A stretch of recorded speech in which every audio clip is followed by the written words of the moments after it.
If a beautiful logo created premium positioning, Canva users would be dominating luxury markets.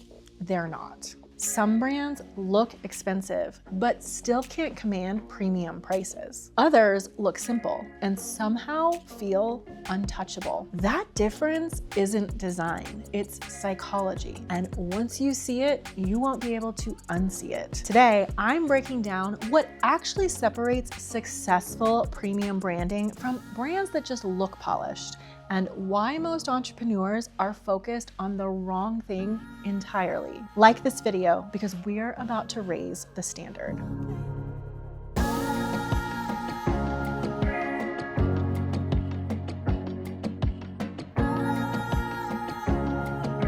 If you're new here, I'm Mariah. I'm an award-winning luxury brand designer and the founder and creative director of Mariah Riona Branding, a full-service luxury branding agency for ambitious female founders. Inside my agency, we don't just design brands, we engineer perception. I help women build premium brands that command higher prices by mastering positioning and buyer psychology, not just aesthetics. On this channel, I break down what actually creates authority, demand, and perceived value, so your brand doesn't just look polished, it commands respect. If you care about premium branding done strategically, subscribe. You are in the right place. Now, let's talk about the psychology behind brands that feel untouchable. Premium branding is a self-concept decision. Successful premium branding doesn't begin with a logo. It begins with what you believe you are worthy of being perceived as. That's the part most people skip. They assume premium positioning is something you add. Better fonts, better photography, better messaging. But inside my agency, I've seen this pattern over and over again. A woman upgrades her visuals, she invests in design, she says she wants to be positioned at a higher level. And yet, even after we elevate her visuals, even after we refine the messaging, there's still something we have to address.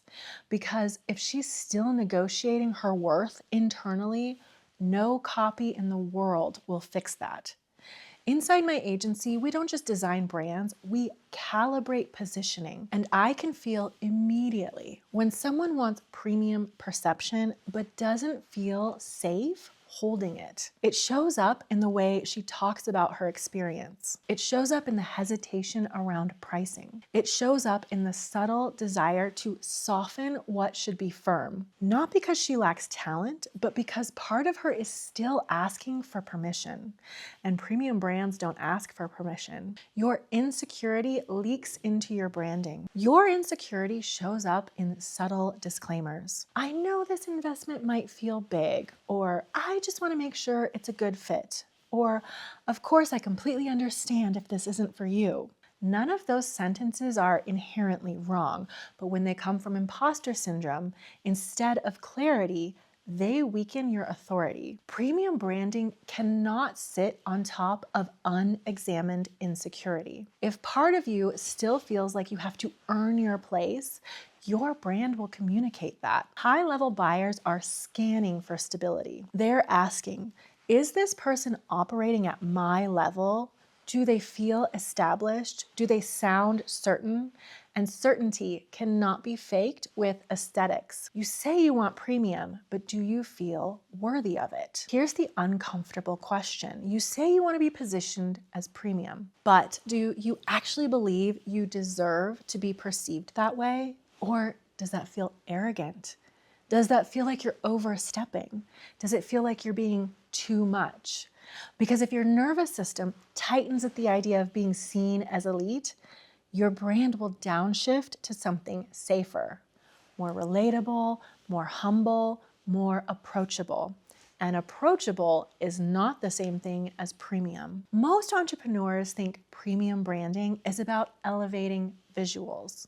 It's not. It's about confronting insecurity. I've worked with women whose branding looked beautiful, but their internal dialogue was still negotiating worthiness. And I've worked with women whose visuals were simple, but their identity was so stable that buyers leaned in immediately. That difference wasn't design. That was self-perception. Premium branding is a self-concept decision. Before you ask whether your brand looks premium, ask whether you feel safe operating at that level. Because if the answer is hesitant, your brand will reflect it, and buyers will feel it long before they ever articulate it. If your brand looks polished but doesn't command premium perception, that's not a design issue. It's a positioning issue. And positioning is psychological before it's visual. Inside a luxury brand audit, we don't just review your logo or your website. We identify exactly where your brand is leaking authority, where insecurity is softening your positioning, and where your self-concept hasn't fully caught up to your ambition. It's a complimentary call. And if you're serious about building a premium brand, that's where you start. The link is below. Premium brands don't seek approval. Premium branding collapses the moment you start trying to be liked. That's where most entrepreneurs get stuck. They want to sound premium, but they also want to sound agreeable. They want to charge more, but they don't want to be seen as arrogant. They want authority, but they don't want anybody to feel uncomfortable. Those things conflict. Inside my agency, one of the first shifts we make is removing unnecessary explanation. Not because explanation is bad, but because most of it isn't clarity, it's cushioning. And cushioning comes from insecurity. Over-explaining is a worthiness leak. When you over-explain your pricing, when you soften your tone, when you add disclaimers before stating your standards, you're not being strategic. You're managing perception. Premium brands don't manage perception by shrinking. They manage it by holding certainty. If part of you is still worried about being perceived as too much, your brand will downshift to stay safe. And safe never feels elite. If you're recognizing yourself in this, comment premium. That's where this shift actually begins. Premium positioning assumes demand. If you market like you need clients, buyers can feel it. It's needy, graspy, and desperate, and it spills into your brand. It spills into urgency language. It spills into over-posting. It spills into constant visibility.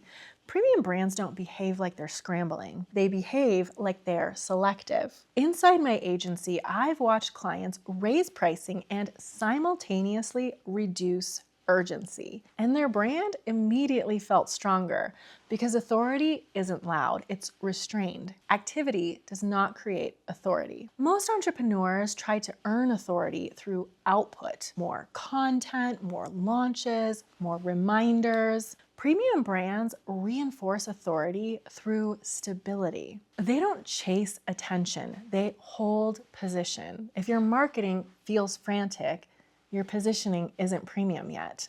Premium branding shifts the power dynamic. Premium branding works because it subtly changes who feels chosen. Are buyers evaluating you, or are you persuading them? If your messaging sounds grateful instead of grounded, you've already shifted the power dynamic. Premium brands don't beg to be selected. They present standards. For our clients, we engineer perception so the brand holds power before a sales call ever happens.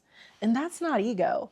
That's positioning. Power is perceived before it's explained. Buyers decide who holds authority before they analyze the details. It's tone, it's confidence, it's restraint. If you don't feel safe holding that power, your brand will hand it away. Premium branding requires psychological capacity. This is the part most people avoid. You cannot sustain premium positioning if you don't feel safe being seen at that level. Fear of judgment, fear of being called arrogant, high maintenance, or too much, fear of outgrowing people, fear of visibility. That's not a branding problem. That's an identity problem. I've watched women elevate visually, then shrink their authority because they didn't actually believe they belonged at that level. Most people think premium branding is about upgrading assets. It's about upgrading capacity and identity. Your brand reveals what you're still negotiating. If you still question your value internally, your brand will communicate hesitation externally. And high-level buyers don't move toward hesitation. They move towards certainty. Premium branding is psychological before it's visual. And if that's uncomfortable, that's the point. If you want to understand how premium buyers actually think before you redesign anything, my free course, 5-Figure Clients, is linked below. Because once you understand buyer psychology, you stop guessing, and premium branding stops feeling abstract. And if you want to see this psychology in action, watch my breakdown of Victoria Beckham's rebrand, how she repositioned herself from pop star to old money luxury fashion designer. That's perception engineering. And once you see it, you won't unsee it.